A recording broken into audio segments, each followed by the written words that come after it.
Hey guys, Bugcat7 here. Okay, it is Friday, November 16, 2018. I want to thank you for visiting the Stonewall Research channel here on YouTube. Thank you very much. I really appreciate it, and I would really appreciate if you guys give me a thumbs up, hit that like button, please, and be very helpful in promoting the channel and getting people to be able to find these videos in the searches. Okay, so if you've been following along on my channel, you know that I've been reading this book. Actually, I'm done reading it. This book called The First American by C.W. Ceram, which turns out to be a guy. Actually, he's an ex-Nazi who worked for the Ministry of Propaganda for the Nazis. And he was, I guess, a well-known writer. So after the war, he moved here to the United States. He became even, more well-known writer.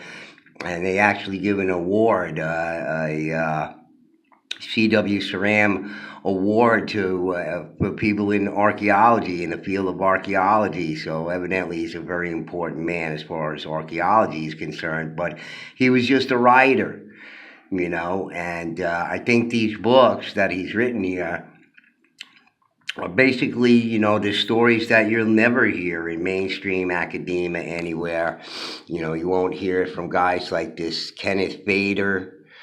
If you've been following along on my channel, a few weeks ago that I did a video about me calling into the Coast to Coast AM show with George Knapp, and I talked to this Dr. Ken Fader, who apparently is making a lot of dough on writing books about hoaxes, archaeological hoaxes that have already been written about 1,000 times, okay? So this guy Fader, this guy right here, Ken Fader, is just, he's reinventing the wheel. You got a vacuum it's a Hoover. Well, Ken Fader's going to slap his name on it and say, oh boy, look at this vacuum I made. He's just, writing books about hoaxes that have been written about 1,000 times. This is his claim to fame. So anyway, if you want to hear that about that video, I don't actually have the Coast to Coast. I hope to get it. I'm going to have to join Coast to Coast actually to get the audio podcast for that show, but it was September 23rd, and I got on there with Ken Fader. And the reason why I'm mentioning him is because we're up to chapter 17 in this book here by C.W. Ceram, The First American, called The American Goliath. And it's about the Cardiff giant, okay? And, this guy, Kenneth Fader, is a gatekeeper, and so is the people who perpetuated this hoax here. So the chapter is only actually like 5 pages long, so I'm going to read the whole chapter to you. And, you can hear this most convoluted, as Ceram puts it, it's rather humorous. Because it's ridiculous. The whole story is ridiculous. You can ignore the first part of the story because that is just complete fabrication. That happened after, and that's all a part of the gatekeeping here that, that's being done about the giants and all that kind of stuff. So, anyway, let me read to you from this book by Ceram because it is really excellent. And it's a short chapter, so I'll get through it quick. Okay, and I apologize. I have a cold, so I'm sniffling and stuff like that. I apologize about that. Bad cold. All right, so chapter 17, The American Goliath. In this chapter, we should conclude the portion of our book that deals with North American cultures, quote unquote, and move on to an older world, a totally different one, in whose existence most anthropologists and archaeologists did not believe until 1926. Again, you got to read between the lines with Ceram here. This is why he's written these books and promoting these ideas and stuff like that, because he's not full on board with mainstream archaeology, and he felt it was only right to tell these stories, these ignored stories and little heard of stories of archaeology. So, again, you have to read between the lines. He had to write a book that was acceptable, I guess, out there in the public and whomever. And, he just didn't want to come right out and say stuff, but he wrote these books, and they're very important. Okay. Whatever the word culture, quote unquote, in reference to prehistoric peoples is taken to mean, it is certainly valid to speak of a basket maker culture, a culture of the Pueblo peoples, of the Hohokam, of the various groups of mound builders.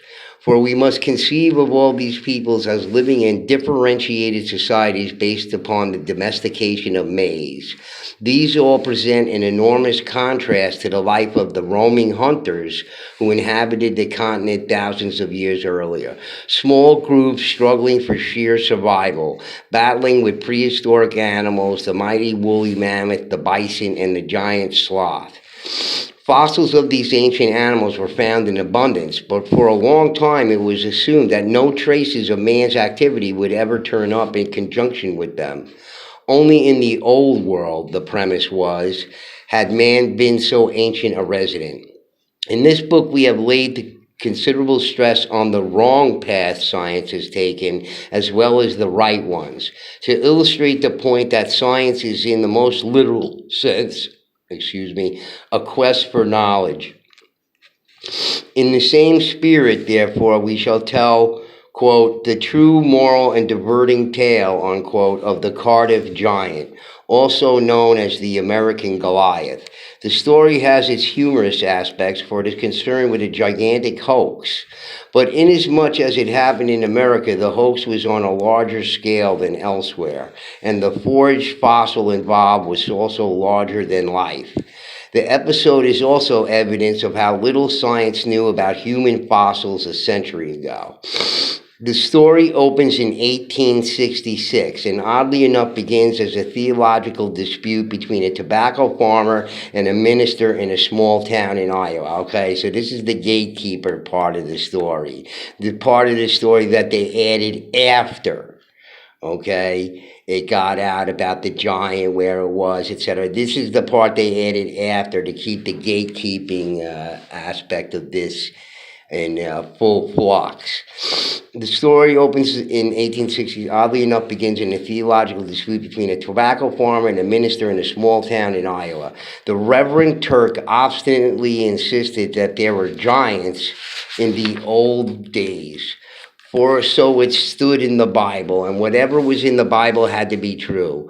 George Hull, farmer and cigar manufacturer, regarded both as the assertion and the reasoning as sheer nonsense. In present-day terminology, we might call the antagonist a fundamentalist and an agnostic, names unknown to the persons involved. Views such as Hull's were first characterized as agnosticism in 1870 by Thomas Henry Huxley, and fundamentalism as a conservative religious movement did not really begin to rally significant numbers or followers in the United States until after the First World War. In any case, the agnostic Hull became so riled at the minister that he decided on a stupendous act of revenge. If Turk believed in giants, Hull would give him one. Hull took his time. In June 1868, he and a friend were seen at the gypsum quarries near Fort Dodge, Iowa, where they cut a gigantic block and with extreme care and many security measures carted it away. To the inquiries of what it was for, he said it was either that it was for a Lincoln Memorial or that he was bringing it to Washington, where it was to be exhibited as a sample of the, quote, best building stone in the world, unquote. Okay, so, here's the first part of the story that you can just throw away about, the minister and this guy Hull and all this kind of. This guy Hull was a New York businessman. He was not only a farmer and a cigar manufacturer, he was a New York businessman. Okay, and at this time in 1868, okay, after Lincoln's death, after he made that speech at Niagara Falls about the giants who once overlooked this land and all that kind of stuff that we heard in Lincoln's speech talking about giants, okay, giants were extremely popular at this time, okay, and the stuff that people were finding in the mounds, etc., this was all a fascination of the American public. So just forget about that first part of the story. That's part of the gatekeeping story. We got to keep people focused on giants were in the Bible, and the Bible is nonsense, and therefore giants are nonsense. All this guilt by association and everything else like that. So, but just forget about that because that was added afterwards, okay? The real story here is that a businessman saw a way to make money. He had a relative in upstate New York, and this is what it's all about. But okay, let me continue reading what Ceram says here. Hull went to an enormous amount of trouble to transport this 5-ton block. He broke several wagons just on the 40 miles of poor road to the nearest railroad station and caused one bridge to collapse under the weight. There were further difficulties at the railroad station, but Hull succeeded in bringing the block intact to Chicago, where the stonemason Edward Burkhart went to work on it. The result was a recumbent figure 10 feet, 4.5 inches long, weighing a mere 2,990 pounds. Hull then, quote unquote, treated the sculpture with a special hammer studded with spikes he pounded as pores, quote unquote, into the huge body.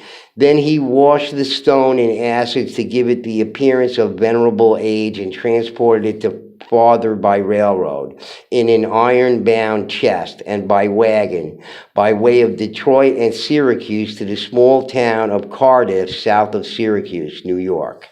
He took it to the farm of his relative, William C. Newell, who was in on the conspiracy, where there the giant was buried. This whole affair, springing from the quarrel with the minister, had so far cost Hull no less than $2,200. On the morning of October 16, 1869, 1 year after the quote-unquote burial, Mr. Newell casually ordered 2 of his hired hands to dig him a well behind the barn. At a depth of 3 feet, the men came across a human foot and ran terror-stricken into the house.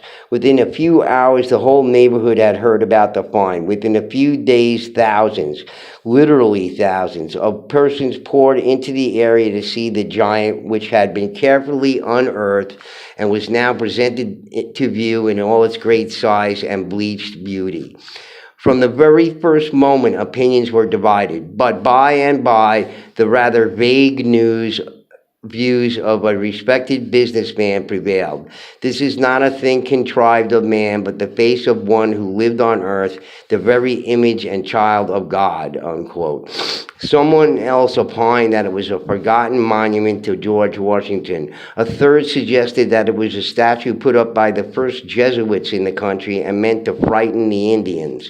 But more and more persons maintained that it was undoubtedly thousands of years old and the fossilized body of a gigantic primitive man, which of course was what Hull wanted them to think. Controversy broke out among the learned when James Hall, the respected director of the New York State Museum, declared the giant, quote, the most remarkable object yet brought to light in this country, unquote. That was true enough. 2 Yale professors categorically sneered, humbug, quote unquote. All this provided a field day for the newspapers, and Hull and Newell found themselves in business overnight. See? Business overnight. That was the main thing with this. This had nothing to do with the argument with the minister. It's all added afterwards, okay? That's part of the gatekeeping here, folks, not part of the real story, okay? They charged admission fees for the privilege of seeing the, quote, American Goliath, unquote. Booths sprang up around the farm, and an extra horse omnibus had to be placed in service from Syracuse to bring all the curiosity seekers. On one day alone, there were 3,000 visitors, exclamation point. A man from New York offered $100 for a very small piece of the giant. Within a few weeks, 2 new restaurants were opened in the area, the Giant Saloon and the Goliath House, where 3 different broadsides were sold, each offering the, quote, only authentic and reliable, unquote, descriptions of the giant. To make a long story short, It cannot be said that American science, young though it was altogether deceived by the giant. From the start, sharp questions were asked, and after a relatively brief period, serious people came to the conclusion that the giant was a giant humbug. But the amazing fact is this. When Hull broke down and revealed the true story, the voices of those who insisted that the giant was a fossilized primitive man were by no means silenced. No less a personage than Oliver Wendell Holmes, the great physician and essayist, bored a hole behind the ear of the gypsum figure and reported that it displayed marvelous anatomical detail. The philosopher Ralph Waldo Emerson announced that the giant was beyond his depth, quote, very wonderful and undoubtedly ancient, unquote. Perhaps neither had heard of Hull's public confession, and the same may be true for the Yale student who wrote a 17-page paper arguing that the giant was an ancient image of the Phoenician god Baal. He had even discovered hieroglyphs between the elbow and the shoulder, though no one else ever saw these. The end of the story sounds like something from the Commedia dell'arte. Phineas T. Barnum, the great circus tycoon, offered $60,000 for the Egyptian giant. After some spirited bidding, another impresario won the contest. He brought the giant to New York and exhibited it on Broadway, only to discover a few days later that the clever Barnum had the effrontery to present in Woods Museum, a few blocks away, an exact copy of the giant, a forgery of the forgery, which he shamelessly billed as, quote, the original of all Cardiff giants, unquote. Naturally, the owner of the first figure tried to sue, but the outraged public now turned against both giants. The pavements of New York became too hot for the exhibitors, and the genuine, quote-unquote, giant began his travels. He was put on show until interest faded. Then he was forgotten for decades and, quote, dug up, unquote, once more for a movie, The Mighty Barnum, 1934, and finally found a well-deserved rest in the Farmers Museum in Cooperstown, New York. Anyone seeing him resting there a few years ago, a tractor and 10 men were needed to move him into another room, may have his laugh. At this date, the giant, quote-unquote, seems an appealing, rather touching figure who could not possibly deceive anybody. But at the time he was fashioned, the scientific study of fossils was only about 30 years old in Europe and had few practitioners in America. Okay, so that's the story between the Cardiff giant and that whole story with the minister and everything. That's all baloney. Okay, it has nothing to do with anything. A couple of guys figured out they understood that the giants and what was being dug up from the mounds at this time period, just prior to the Victorian period, into the Victorian period. They were doing all of this stuff. They were digging up giants. Here, look, here's some pictures of the Cardiff giant, and So these guys were businessmen. These guys were shysters. They figured out, oh, let's make a phony giant and we'll make some money. Okay, that's what the story's all about. Not this, ideological argument between, non-religious and religious. Forget about that. That's all part of the gatekeeping, okay? Let me finish the chapter out here. There's a little poem there, too.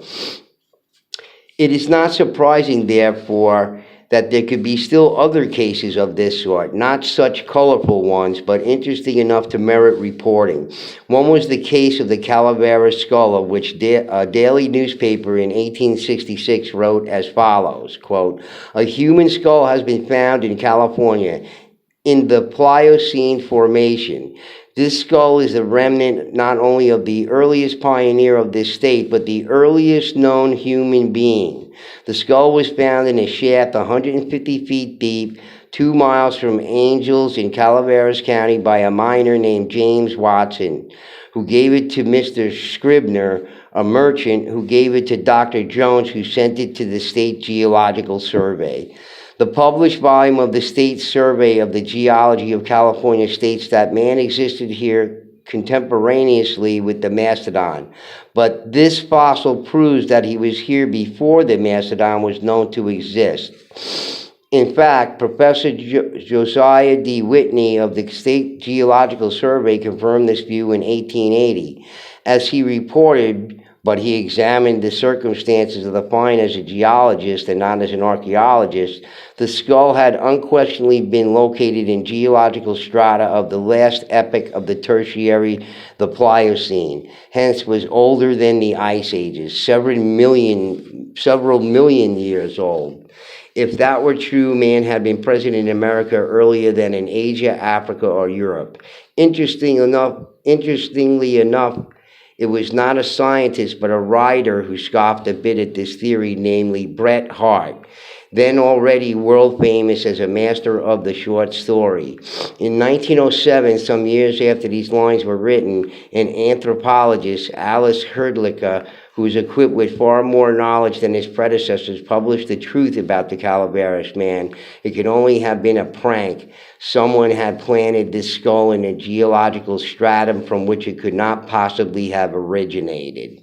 Okay, but later on, Ceram goes on to say about this Hrdlicka guy was a real bad guy. He was a real creep. And Ceram goes on to talk about that later on. Maybe we'll read that too. The European world of scholarship can ill afford to smile at the backwardness of American science because of such an incident. There was, after all, the scandal of the Piltdown skull, which took place much later, in our own century, when the science of anthropology was already well advanced. Yet that fraud was not exposed until 1953. In 1908, the lawyer Charles Dawson found fragments of a skull in Hastings, England, and fitted the pieces together. His reconstruction caused a tremendous sensation. For almost 5 decades, virtually all important European anthropologists were at loggerheads over it, for the skull represented a species that did not fit at all into the theory of evolution, nor could it have. In 1953, chemical tests proved that the skull had been contrived with extraordinary cleverness out of 2 skulls. The cranium was old, but the jawbone came from a modern orangutan. Even the British House of Commons discussed this Piltdown scandal. The mystery of who constructed this ingenious forgery has never been solved. Ceram goes on. But to return to America, every so often there were a few small enigmatic finds on the basis of which scientists went on hoping that the New World too would yield traces of a human being who could be regarded as the quote-unquote ancestor of America's oldest known inhabitants. Those peoples who were in the first millennium BC suddenly appeared on the scene as organized societies. The general opinion was, however, that the first America, quote-unquote, could scarcely have lived earlier than 3,000 or 4,000 years ago. Back in 1810, Baron Cuvier, the great French zoologist and paleontologist, had declared categorically, quote, fossil man does not exist, unquote. He was speaking of Europe, and just as categorically, American scientists of repute declared even as late as the 1920s, an American Ice Age man does not exist. They were wrong. But if man had existed in Ice Age America, where were his traces? The first answer came via a black cowboy, and his discovery leads us into the really prehistoric age, the strange wild world of the early hunters.